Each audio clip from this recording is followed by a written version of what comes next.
Ya, siap. Oke, kita berdoa ya. Segala puji dan syukur kami naikkan kepadamu Tuhan. Oleh karena anugerah dan kasih-Mu kami boleh dibangunkan pagi hari ini untuk bersekutu bersama saudara-saudara seiman dari berbagai tempat. Bapa Surgawi, untuk melandasi segala aktivitas kami sepanjang hari ini, kami rindu untuk membaca firman Tuhan sebagai nasihat bagi kami, agar kami dapat hidup sebagaimana yang Tuhan kehendaki. Sehingga kehidupan kami menyenangkan hati Tuhan dan juga sesama di sekitar kami. Biarlah hari ini kami menjadi berkat bagi orang banyak. Nama Tuhan dipermuliakan. Terima kasih Bapa, singkapkan rahasia firman-Mu bagi kami. Di dalam nama Tuhan kami, Yesus Kristus. Haleluya. Amin. Amin. Oke, karena bos kita belum ada, ya kita ini baca Injil Matius pasal yang ketiga. Ketiga. Ayat berapa, Pak? Ayat 1 sampai dengan ayat yang ke-12. 12 berarti 22 nih bisa nih. Ya. Ayat 1 sampai dengan 22. Jadi Pak Bram dulu, saya duluan deh, saya duluan. Oh, Ibu Ibu Lin, Pak Bram, saya, Bu Marta, Bu Lia bisa baca kan? Bu Lia? Bisa. Ya, sama Kohan. Matius pasal berapa? 3. Matius pasal 3. Matius 3, Ya. 1 sampai 12. Oke. Saya share apa? Kecil juga. Ada. Oke. Ya, Ibu Lin. Terima kasih Tuhan. Pada masa itu Yohanes Pembaptis datang berkhotbah di padang belantara Yudea dan berkata, "Bertobatlah sebab kerajaan surga sudah dekat." Ayat 3, sesungguhnya dialah yang dimaksudkan Nabi Yesaya ketika ia berkata, ada suara orang yang berseru-seru di padang gurun, persiapkanlah jalan untuk Tuhan, luruskanlah jalan baginya. Ayat 4, Yohanes memakai jubah bulu unta dan ikat pinggang kulit, dan makanannya belalang dan madu hutan. Ayat 5, maka datanglah kepadanya penduduk dari Yerusalem, dari seluruh Yudea, dan dari seluruh daerah sekitar Yordan. Ayat 6, lalu sambil mengaku dosanya, mereka dibaptis oleh Yohanes di sungai Yordan. Bu Marta. Oke, ayat 7. Tetapi waktu ia melihat banyak orang Farisi dan orang Saduki datang untuk dibaptis, berkatalah ia kepada mereka, "Hai kamu, keturunan ular beludak, siapakah yang mengatakan kepada kamu bahwa kamu dapat melarikan diri dari murka yang akan datang? Jadi, hasilkanlah buah yang sesuai dengan pertobatan." Dan janganlah mengira bahwa kamu dapat berkata dalam hatimu, Abraham adalah bapa kami. Karena aku berkata kepadamu, Allah dapat menjadikan anak-anak bagi Abraham dari batu-batu ini. Ayat 10-nya, Bu. Kapak sudah tersedia pada akar pohon, dan setiap pohon yang tidak menghasilkan buah yang baik pasti ditebang dan dibuang ke dalam api. Aku membaptis kamu dengan air sebagai tanda pertobatan. Tetapi ia yang datang kepada kemudian hari daripadaku lebih berkuasa daripadaku, dan aku tidak layak melepaskan kasutnya. Ia akan membaptiskan kamu dengan Roh Kudus dan dengan api. Alat penampi sudah di tangannya. Ia akan membersihkan tempat pengirikannya dan akan mengumpulkan gandumnya ke dalam lumbung, tetapi debu jerami itu akan dibakarnya dalam api yang tidak terpadamkan. Oke. Amin. Puji Tuhan. Tema kita pagi ini itu tentang mempersiapkan diri menyambut Tuhan dalam kehidupan kita, ya. sebelum kita share, saya ingin untuk menyampaikan kepada kita bahwa untuk menyambut Tuhan dalam kehidupan kita berdasarkan firman Tuhan di ayat-ayat ini, ada 4 hal yang kita perlu perhatikan. Yang pertama itu dalam ayat yang kedua itu bertobat. Jadi di sini Yohanes katakan bertobatlah sebab kerajaan sorga sudah dekat. Jadi di sini Yohanes katakan bahwa harus bertobat. Nah, orang yang belum bertobat itu baru dekat kerajaan sorga ya, kerajaan Allah. Nah, saya seringkali katakan bahwa dekat dengan kerajaan sorga itu bagus, tetapi itu tidak cukup karena harus masuk. Nah, kalau hanya dekat tapi tidak masuk, apa bedanya dengan orang yang tidak percaya Tuhan Yesus, kan begitu ya. Jadi Tuhan akan datang kepada seseorang dan hidup bersama dia adalah orang yang bertobat. Jadi kita ketika baca dalam Alkitab, bahkan di dalam kitab Roma dikatakan bahwa Allah tidak memandang zaman kebodohan, semua orang itu wajib atau harus bertobat ya. Jadi orang bertobat yang bisa menyambut Tuhan dengan baik, karena Tuhan tidak bisa datang ke tempat yang kotor gitu. Hidup kita yang penuh dengan kenajisan, dosa, Tuhan tidak mau gitu. Yang kedua itu untuk menyambut Tuhan itu mengaku dosa. Jadi dosa yang kita lakukan itu kita harus ngaku. Nah, ini indah sekali karena mereka datang kepada Yohanes dan ngaku sama Yohanes itu di depan umum. Mereka nggak pikir malu lagi. Yang penting bagi mereka mau sambut Tuhan gitu ya. Nah, kita kadang-kadang sebagai manusia malu ngaku dosa gitu. Padahal itu perlu untuk diselesaikan dosa itu. Kalau kita nggak ngaku, maka kita bisa ngulang lagi karena orang nggak tahu kita lakukan dosa. Tapi ketika kita ngaku, itu secara psikologis itu membuat kita malu, takut untuk melakukan dosa lagi gitu. Karena kita sudah ngaku dosa, tapi kita lakukan lagi. Nah, itu membuat kita tidak berani untuk melakukannya lagi. Jadi harus ngaku dosa. Supaya apa? Dosa itu bisa diselesaikan gitu. Ya. Maka Tuhan katakan siapa yang mengaku dosanya, dia beruntung, kan begitu. Dia diampuni dan seterusnya. Terus ayat yang ke-8 itu harus menghasilkan buah rohani dalam kehidupannya itu ketika mengatakan bertobat. Kita harus dong munculkan. Maka Tuhan Yesus katakan bahwa seseorang itu kita dapat melihat dari buahnya. Apakah dia itu dari Tuhan atau dari iblis. Lah kalau buah-buah rohaninya bagus, baik, benar, nah itu pasti dari Tuhan. Tapi kalau mengatakan sudah bertobat tapi masih melakukan hal-hal yang bertentangan dengan firman Tuhan, itu bukan anak Tuhan berarti kan. Nah, yang mana Yesus katakan bahwa itu sama dengan ilalang di tengah gandum gitu, atau kambing di tengah domba gitu. Jadi ada di sana mereka seolah-olah jadi orang Kristen gitu, padahal bukan. Mereka belum jadi anak Tuhan gitu. Nah, kita harus pastikan kita itu jadi anak Tuhan gitu. Jadi hasilkan buah, tampilkan buah-buah rohani yang bisa dilihat orang, dan itu menjadi kesaksian sehingga orang bisa tertarik kepada Yesus. Tidak mungkin kita menghasilkan jalan hidup yang jelek yang dulu masih kita lakukan, itu orang tertarik sama Tuhan itu mustahil itu. Nah, jadi kita harus hasilkan buah-buah rohani. Terus ayat 11 itu menarik bahwa ternyata orang Kristen itu menganut 2 baptisan. 1 baptisan yang dilakukan oleh manusia, dalam hal ini mungkin pendeta ya, atau mungkin pengurus gereja ya. Nah, yang dibaptis dengan air itu sebagai tanda pertobatan.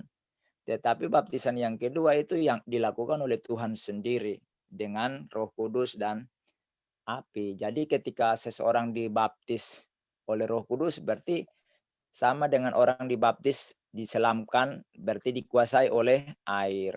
Nah, kita kalau dibaptis dalam Roh Kudus oleh Tuhan Yesus, berarti Roh Kudus dong harus menguasai kita. Sehingga apa? ketika kita hendak melakukan dosa, Roh Kudus karena menguasai kita, dia mencegah kita untuk tidak melakukan dosa itu karena kita dikuasai. Tapi kalau orang yang tidak dikuasai oleh Roh Kudus, ya dia gampang melakukan dosa karena dia sendiri yang menguasai dirinya atau iblis yang menguasai dirinya sehingga mudah untuk melakukan dosa gitu. Nah, maka kita harus dibaptis oleh Roh Kudus. Ini baptisan ini penting. Kemudian dengan api. Nah, api ini tugasnya untuk memurnikan hidup kita seperti emas yang mau supaya dapat kemurnian harus dilebur di dalam api yang sangat panas gitu ya untuk mendapat kemurnian. Nah, jadi ketika api itu membakar itu sakit. Nah, ketika dosa-dosa kita itu dibakar oleh api Roh Tuhan, itu sakit. Sakit kita. Tetapi lebih baik sakit karena nanti Tuhan juga sembuhkan. Supaya dosa-dosa kita, perbuatan-perbuatan kita, kehidupan kita yang buruk seperti di dalam ayat yang ketiga itu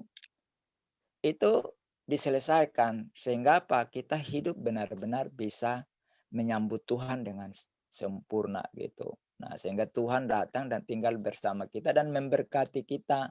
Kalau tidak nanti ayat yang ke-12 itu berlaku gitu, dibuang di dalam api ya kan. Nah, tapi kalau kita yang menyelesaikan segala dosa kita seperti yang saya katakan tadi, maka kita masuk di dalam kerajaan sorga sebagaimana tertuang juga dalam ayat yang ke-12 itu. Nah, itu yang bisa saya bagikan untuk kita saat ini.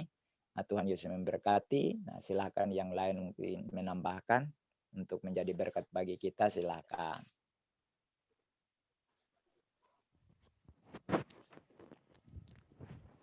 Ya, ibu-ibu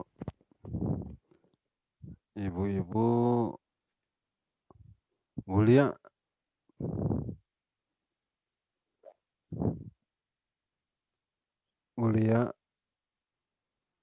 Yang lain dulu, Bang.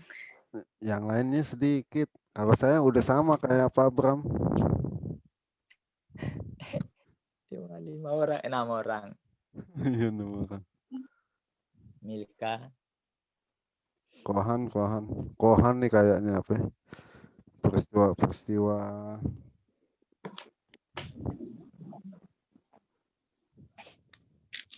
Kenapa? Iya, sharing Kohan. Tadi tentang apa sih? Masih ngantuk soalnya. Tentang pertobatan. Ini tentang pertobatan. Iya. Pertobatan.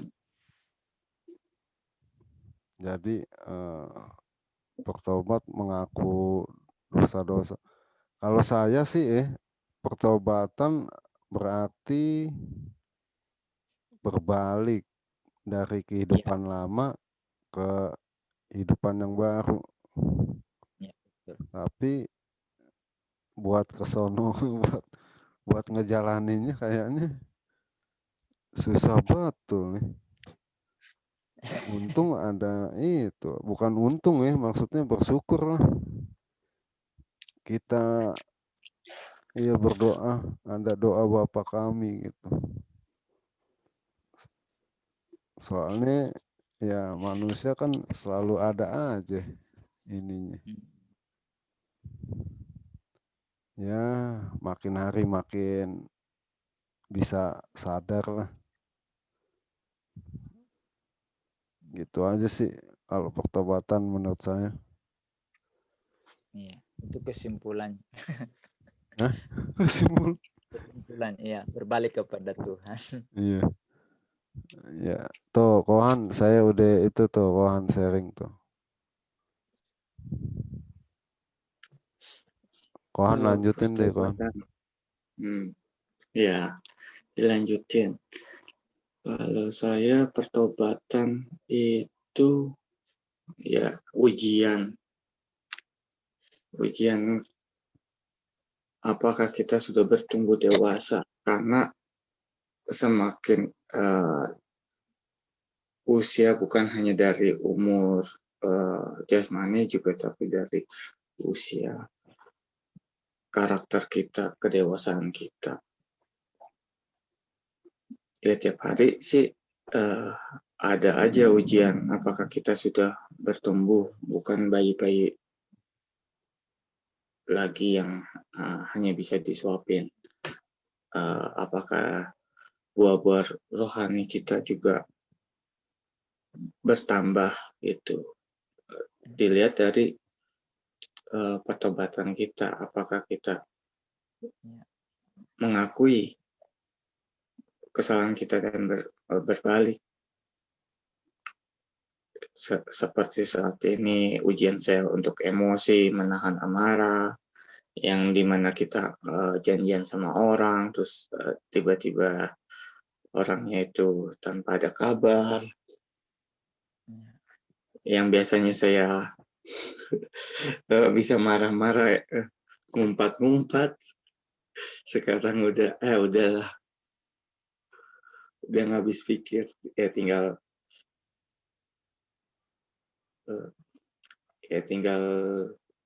bertanya kenapa ini orang, apakah itu karena dulu saya juga suka begitu. Kena karma ya.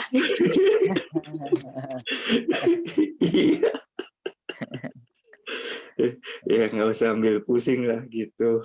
Sekarang ya udah, sekarang selo aja deh, woles. Aduh. Jadi sekarang nggak ambil pusing deh. Amarah itu sudah mulai diredam. Untuk saat ini sih ya belajar. Kalau saya itu kedagingan emosi itu yang diuji saat ini. Ya karena kebanyakan makan daging sih ya, enak. Dulu. Kagak ada hubungannya. Ada hubungan. Enak. Ada itu. Karena kita sukanya yang memuaskan hati kita gitu. Iya, betul. Aku mau ini, aku mau itu. Semuanya itu diumbar gitu. Saya mau yang ini, saya harus dapat itu. Dan akhirnya emosinya ada memuncak, terus ya kedagingan, benar juga kedagingan, karena kita maunya jadinya makan, hawa nafsunya maunya makan yang enak-enak, yang daging apa segala. Sementara saat ini sekarang saya mencoba untuk lebih banyak ke arah menyerahkan diri. Dan juga kalau makanannya ada hubungannya juga, jadi sekarang makanannya yang segar-segar, nggak makan yang terlalu yang berlemak dan sebagainya. Ada pengaruhnya juga di arah sana. Bukan karena dari makanan kita berubah jadi kedagingan, tetapi karena rasa kita mau menyerahkan diri, itu kita jadinya makanannya kita juga nggak mau yang ke arah kemewahan gitu, yang ada ala kadarnya, yang ada di depan kita makan. Menurut saya seperti itu. Jadi sekarang ini saya lebih menyerahkan diri gitu. Mantap. Jadi gini Pak Han, istilah pertobatan itu Tuhan Yesus juga pakai istilah lain, yaitu lahir baru. Jadi namanya lahir baru. Lahir baru kan seperti anak yang baru lahir kan. Jadi memulai sebuah kehidupan yang baru. Nah itu tidak instan. Mengapa ada banyak orang yang frustasi? Kok saya sudah bertobat kok masih lakukan dosa? Terus ada orang yang menghakimi, oh katanya kamu sudah bertobat kok masih gitu kan. Nah namanya lahir baru itu sebuah proses ya, dari keluar dari rahim ya, secara biologis kan keluar, kemudian ada proses tengkurap, kemudian nanti merayap, kemudian berdiri, bertati-tati, jatuh bangun, itu proses ya. Dan proses itu sampai kapan? Seumur hidup gitu. Jadi sampai menuju kedewasaan yang sempurna seperti Yesus. Nah, jadi Iya. kita jangan stres gitu, jangan frustasi. Kita harus terus berjuang. Maka melatih diri. Rasul Paulus katakan, latihlah dirimu. Kan? Seperti orang yang olahragawan melatih diri. Dalam ibadah melatih diri. Jadi jangan kita frustasi ketika kita tergelincir jatuh. Waduh, kok saya sudah berdosa lagi ya, kayak kiamat. Jangan. Kita sedang diproses, kata Pak Hans tadi kan. Ada sedang diuji, sedang dilatih oleh Tuhan gitu. Nah, Tuhan kadang izinkan kita jatuh dalam dosa supaya kita sadar bahwa kita manusia rapuh, manusia yang harus butuh Tuhan. Itu aja sih yang saya lihat gitu. Jadi teman-teman yang ada di sini jangan frustasi ketika tergelincir jatuh, terus merasa kiamat, tidak lagi cari Tuhan. Jangan. Justru itu proses. Gitu. Itu tambahan. Iya, amin, benar itu. Yang lain ibu-ibu udah 3 pria nih. Jadi 3-0 gitu ya. Kadang-kadang kita mikir gini, seperti yang cerita Pak Hans, ya gue mau ketemu tapi ini orang kagak nongol-nongol gitu, gue gedek banget gitu kan ya. Kadang kalau kita ambil positifnya, mungkin Tuhan ada rencana lain, kenapa saya nggak dipertemukan orang ini. Itu mungkin ada baiknya saya nggak dipertemukan orang ini. Kayak gitu. Kadang-kadang seseorang yang kita nggak planning untuk ketemu, diketemuin. Ketemu ya benar. Gitu. Tuhan itu unik sekali mempertemukan seseorang, apalagi kalau Tuhan itu sayang sama kita. Ya kadang-kadang kita merasa ini orang nggak janjian kagak nongol-nongol, tapi karena Tuhan sayang sama kita, sama Kohans nih, ya Kohans nggak dipertemukan dengan orang itu. Gitu. Mungkin ada sesuatu yang tidak baik dari orang tersebut yang akan yang tertular, yang bisa menular. Gitu. Iya, mungkin dia kena COVID gitu. Kita ambil positifnya aja. Iya. Betul. Ya, saya selalu sekarang juga ngambil positifnya. Awalnya emosinya, orangnya seperti ini, kenapa gitu. Tapi sekarang saya udah mikirannya, ya udah bisa cari ketemu yang lain. Kita nggak terlalu memikirkan apa yang kita mau, apa yang harus kita dapat saat itu juga. Tapi ya udah, lain kesempatan, di lain waktu, di lain orang, di lain tempat, seperti itu. Mengikir emosi kita ke kemanusiaan kita itu saat itu. Jadi udah nggak ada bebannya lagi untuk langsung meledak marah. Sekarang ya udah santai gitu. Benar kata Bu Lindsay juga. Ya.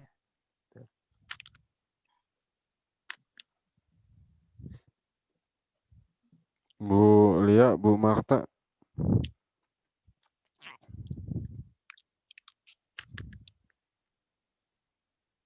Udah sama lah kayak Bu Lindsay, udah diwakilin. Ini makanya. Bisa aja. Setuju banget tuh dengan Bu Lindsay. Bu Lindsay pakai CCTV sih. Jadi tiga pengalaman hidup, kagak Pak, pengalaman hidup.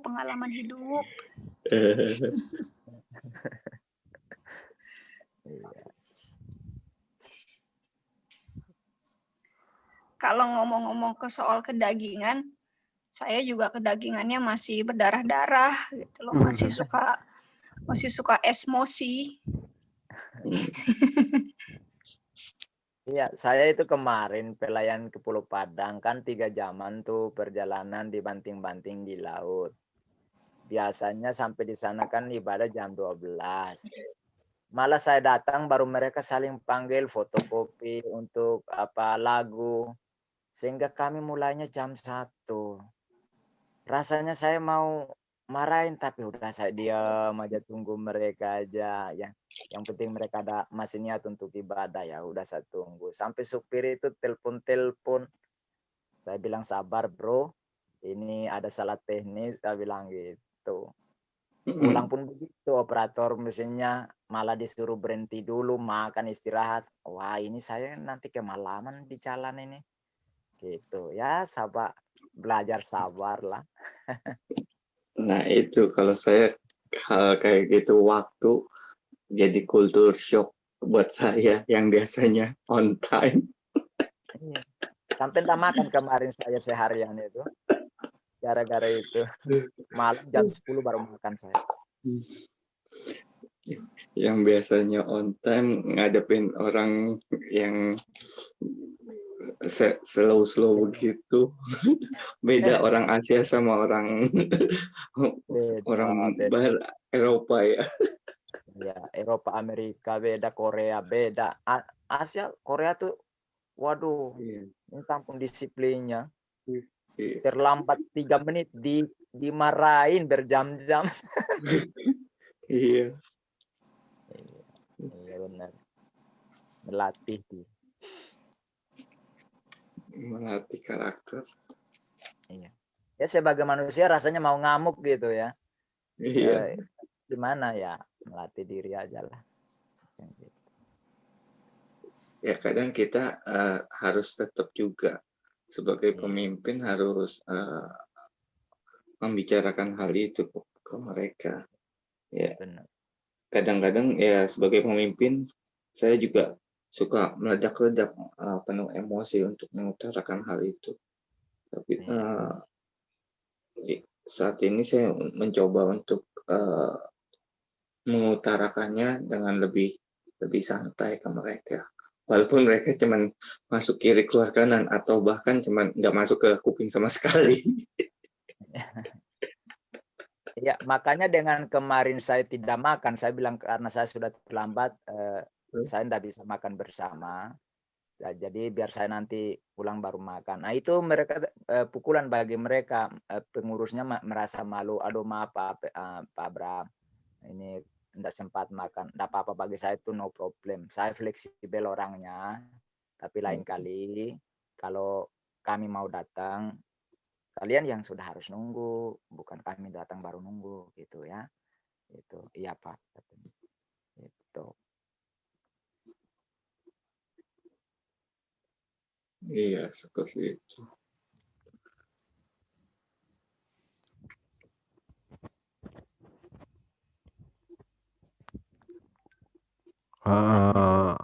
Ada lagi nggak, Bu Lia?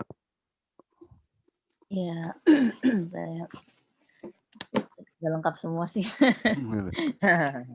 Kalau gitu kita apa namanya? Iya. Ini Pak, Pak ingat ini aja kan, kalau misalnya saya gitu ya merasa aduh kok susah amat ya firman Tuhan gitu ya.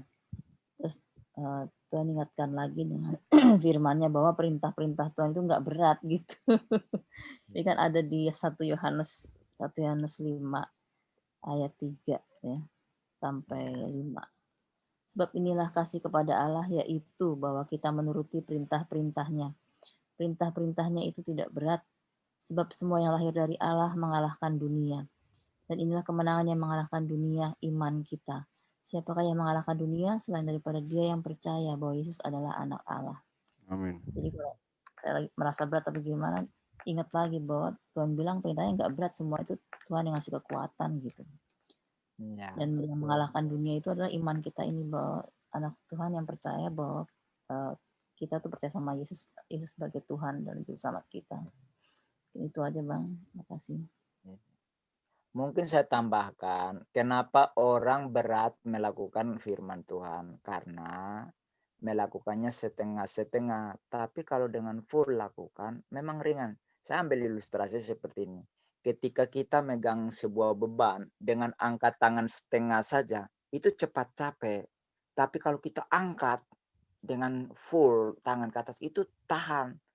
Itu jadi sama dengan melakukan iman ini juga, kehidupan rohani ini juga. Kalau separuh-separuh rasanya berat, cepat bosan, jenuh gitu ya. Tapi kalau kita lakukan dengan sungguh-sungguh, memang ringan, enjoy, sukacita kita lakukannya. Malah kalau kita lama ya, seperti saya, sekarang kalau saya udah mulai terlatih kan untuk bangunnya sebelum jam 5. Karena apa? Kita mau lakukan sungguh-sungguh gitu loh, ada kerinduan yang dalam. Jadi enggak berat rasanya, gitu. Terima kasih Pak Bram. Ya sama-sama. Kalau nggak ada lagi kita tutup sama pujian, ntar lagu. Ntar doa penutup siapa nih yang mau nih? Bu Lia, doa penutup ya? Ya, Iya. boleh. Iya, kita setel dengerin dulu lagunya.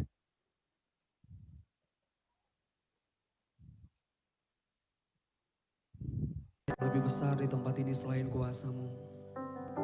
Engkau Allah yang sanggup memulihkan hidup kami, menolong kami dalam waktu.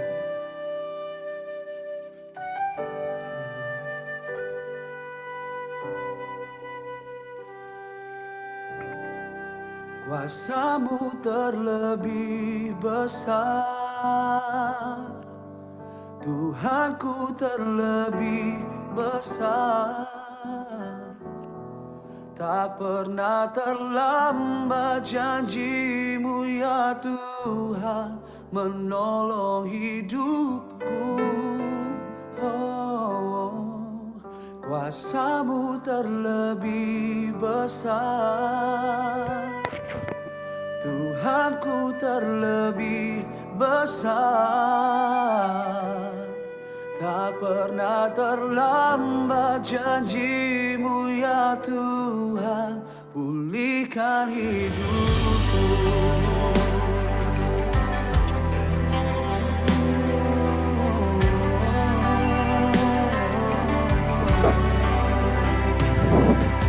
Hanya Kau Tuhan penolongku,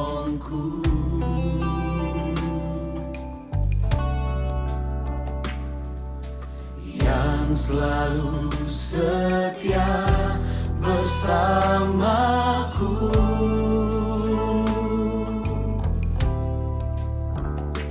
Kasih-Mu yang sanggup mengubah kehidupanku.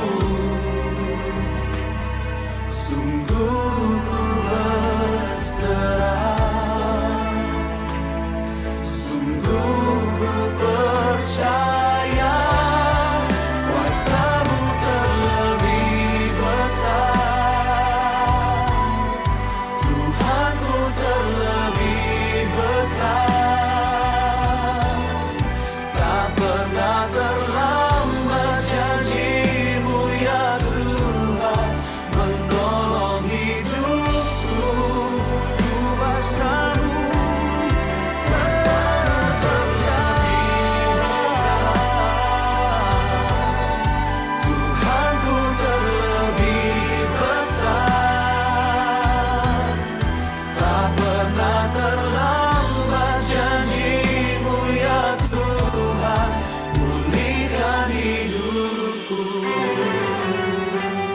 Kuasa-Mu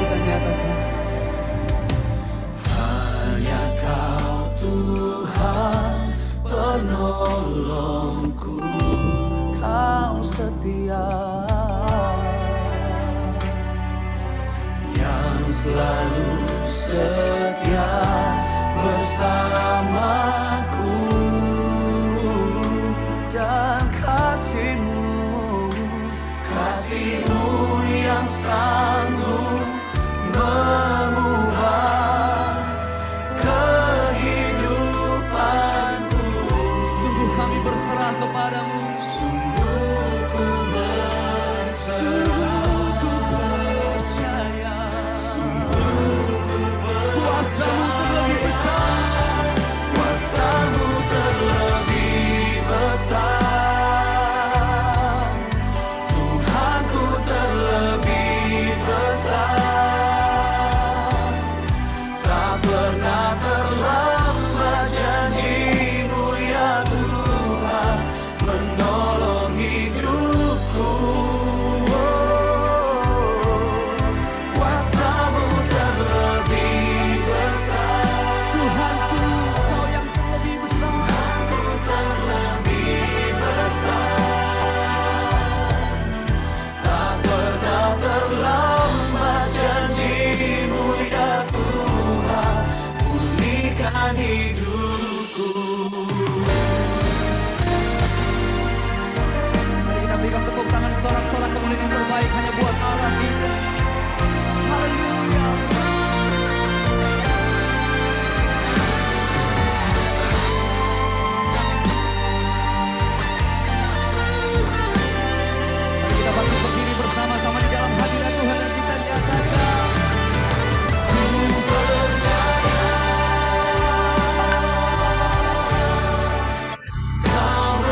janji-Mu ya Tuhan, pulihkan hidupku.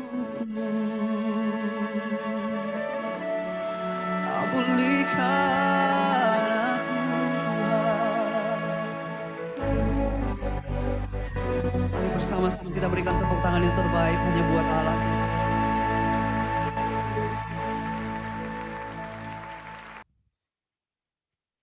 Haleluya. Terima kasih Bapa untuk pada pagi hari ini ya Bapa.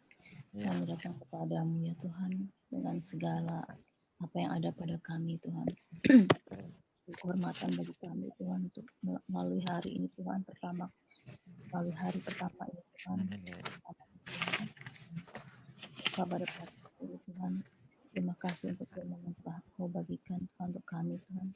Sehingga kami akan firman ini Tuhan menjadi makanan rohani kami. Yo, ada yang mau sharing di sini. Terima kasih Tuhan untuk semua hal Tuhan yang telah Engkau berikan untuk kami Tuhan. Terima kasih untuk setiamu dalam hidup kami Tuhan. Amin. Terima kasih untuk Tuhan, kami tahu Tuhan bahwa setiap hal Tuhan yang terjadi dalam hidup kami itu adalah karena anugerah-Mu Tuhan. Engkau merancangkan yang baik untuk kehidupan kami Tuhan. Amin. Terima kasih Tuhan Yesus. Terima kasih Tuhan. Kami Engkau jadikan anak-anak pilihan-Mu Tuhan. Setiap proses yang kami lalui Tuhan, Engkau jadikan kami semakin indah di hadapan-Mu Tuhan. Yes. Jadikan kami bejana-bejana-Mu Tuhan yang terbuat dari emas Tuhan. Amin. Dari perak Tuhan yang berharga Tuhan. Amin. Terima kasih Tuhan bahwa Engkau menghargai kami masing-masing Tuhan. Kami unik di mata-Mu Tuhan. Yes. Tidak ada Tuhan tidak berharga Tuhan. Kami adalah seperti biji mata-Mu Tuhan. Jadi seorang yang berharga di hadapan-Mu Tuhan. Engkau manggil kami sahabat Tuhan. Bukan seorang hamba Tuhan. Terima kasih Tuhan. Tuhan kami berdoa juga Tuhan untuk teman-teman kami di sini Tuhan. Pak Bram Tuhan, Bu Linsi Tuhan, Bang Apiang, Bu Marta, Hans, dan saudara kami David Tuhan. Bapak, kami berdoa Tuhan untuk pagi hari ini Tuhan, kami bisa berhasil dalam setiap apa yang kami lakukan pada hari ini Tuhan. Setiap kegiatan kami Tuhan pada hari ini Tuhan akan berhasil Tuhan. Karena Kau katakan Tuhan bahwa setiap orang yang mengasihi-Mu Tuhan, yang taat pada firman-Mu Tuhan, kami akan menjadi seperti pohon Tuhan yang ditanam di tepi aliran air Tuhan. Yang tidak berhenti menghasilkan buah Tuhan, yang daunnya tetap hijau Tuhan. Apa saja yang kami perbuat akan berhasil Tuhan. Menjadikan anak-anak-Mu Tuhan yang seperti itu Tuhan. Jadikan kami seorang yang ada dalam Engkau Tuhan, dan Engkau ada dalam kami Tuhan. Amin. Kami tidak mau jauh dari Engkau Tuhan. Kami mau menjadi anak-Mu yang dekat dengan Engkau Tuhan, yang ada di hati-Mu Tuhan. Yang mau jadi seperti Daud Tuhan, yang dekat di hati, menjadi anak yang lekat Tuhan dengan Engkau Tuhan, yang hatinya melekat dengan Engkau Tuhan. Benar. Terima kasih Tuhan. Kami yakin dan percaya Tuhan bahwa setiap pada saat kami dekat padamu Tuhan, maka buah-buah itu akan menjadi lebat Tuhan, akan menjadi anak, menjadi pohon yang terus Tuhan menghasilkan buah Tuhan. Amin. Terima kasih Tuhan. Jadikan kami juga memiliki pengenalan yang semakin dalam dengan Engkau Tuhan. Yes. Kau minta kami untuk selalu dekat kepadamu Tuhan, mendekat selalu kepadamu Tuhan. Semakin dalam Tuhan mengenalmu Tuhan. Seperti Rasul Paulus katakan Tuhan, walaupun kasih-Mu itu begitu lebar Tuhan, begitu panjang Tuhan, begitu dalam Tuhan, begitu tinggi Tuhan, tapi ajar kami untuk mengenal sedikit saja kasih-Mu itu Tuhan dalam hidup kami Tuhan. Sehingga kami menjadi orang yang kuat Tuhan dalam Engkau Tuhan, yang tidak digoncangkan oleh apapun juga pada saat kami melalui badai ataupun gelombang Tuhan yang menerpa kami Tuhan. Bapak, terima kasih Tuhan, Kau juga Allah yang setia dalam hidup kami Tuhan. Kau telah membuktikannya dalam hidup kami Tuhan. Walaupun kami tidak setia Tuhan, tapi Engkau tetap setia karena Engkau tidak bisa menyangkal diri-Mu Tuhan. Engkau tidak bisa menjadi Allah yang tidak setia Tuhan, tapi Engkau memang Allah yang selalu setia dengan kami Tuhan. Walaupun kami seringkali meninggalkan Engkau Tuhan, jalan kami ke kanan dan ke kiri Tuhan, belok-belok Tuhan, tapi Engkau selalu setia dengan kami Tuhan. Ajar kami untuk selalu berpegang pada Engkau Tuhan. Kembali Tuhan, mengandalkan Engkau dalam hidup kami. Walaupun kami melewati lembah, Tuhan, lembah bayangan kematian, Tuhan, tapi Engkau selalu bersama dengan kami, Tuhan. Engkau tidak pernah meninggalkan kami. Amin. Terima kasih, Tuhan, untuk pagi hari ini kami bersyukur kepadamu, Tuhan. Kami serahkan, Tuhan, saudara-saudara kami, Tuhan, hidup kami di dalam tangan-Mu, Bapa. Dalam nama Yesus kami datang berucap syukur. Amin. Amin. Amin. Amin. Terima kasih semuanya. Salam. Selamat pagi semuanya.